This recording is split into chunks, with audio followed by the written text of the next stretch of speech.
Janès pour casser des lignes, il adore faire ça Guillaume Janès. C'est assez impressionnant, il adore aller apporter le surnombre, se projeter comme ça, il part de sa ligne arrière, course axiale et des décalages au fur et à mesure pour aller retrouver Manaï, position de frappe pour Manaï, juste au-dessus. Est capable avec ce genre de cartouche dont je te disais, ces transitions, ces balles directes de poser problème. Complètement, regarde Manaï qui va repartir encore une fois dans le couloir cette fois-ci, il enroule, encore hors cadre, mais c'est pas au-dessus cette fois-ci, c'est juste à côté. Tu parlais justement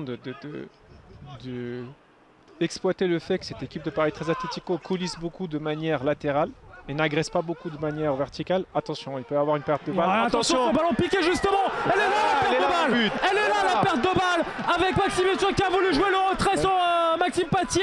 Les deux ne s'entendent pas. Il y a un garçon qui vient en renard. Il s'agit d'Ousmane Sidibé. Ballon piqué, ballon rentré. Premier but qui permet au Paris 13 de mener dans son histoire à Boutroux. Ils avaient déjà marqué pour égaliser. Maintenant, ils marquent pour mener.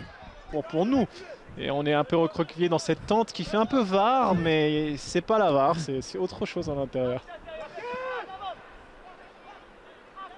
Allez, Georgène. Avec ce centre, la tête de Rabillard cadré dans cette dernière minute du temps réglementaire. Et on va rentrer au vestiaire avec ce score de 1-0 en faveur du Paris 13 Atlético qui aura profité d'un contre, d'un seul, d'un petit ballon. Et le but d'Oumar Sidibé à la 30e minute de jeu.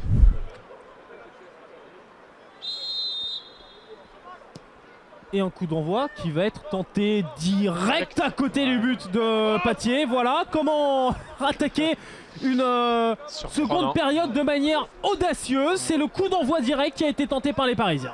Beaucoup plus haut, hein. Ils vont chasser beaucoup plus haut à l'image de cette sortie de Silla pour aller chercher Boutra. Ballon dans la surface de réparation pour Gopé Félépège, la parade de Germain Salou en 2 temps. Et le corner à venir pour Concarneau, 48e minute.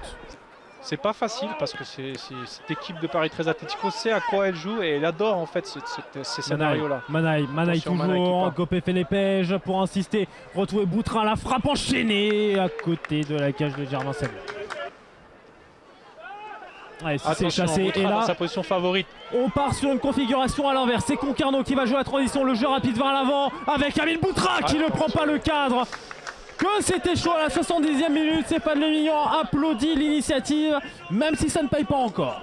Étrangement dans ces cas-là, forcément ça joue un petit peu plus vite. C'est ça, c'est sur ce genre d'action qui peuvent être dangereux. Amine Boutra qui pénètre à l'intérieur de la surface, il rejoue sur face. Ouais, la solution en retrait avec la tentative et la frappe repoussée.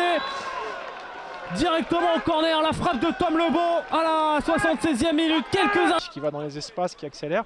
Ça nous limite quand même un peu du côté du Paris 13 sur ce jeu long direct que le Paris 13 pouvait jouer sur ce début. Attention, Rabillard servi dans la surface de réparation. Voilà. À 7 secondes de la fin du temps réglementaire, l'explosion de joie sur le banc de Concarneau.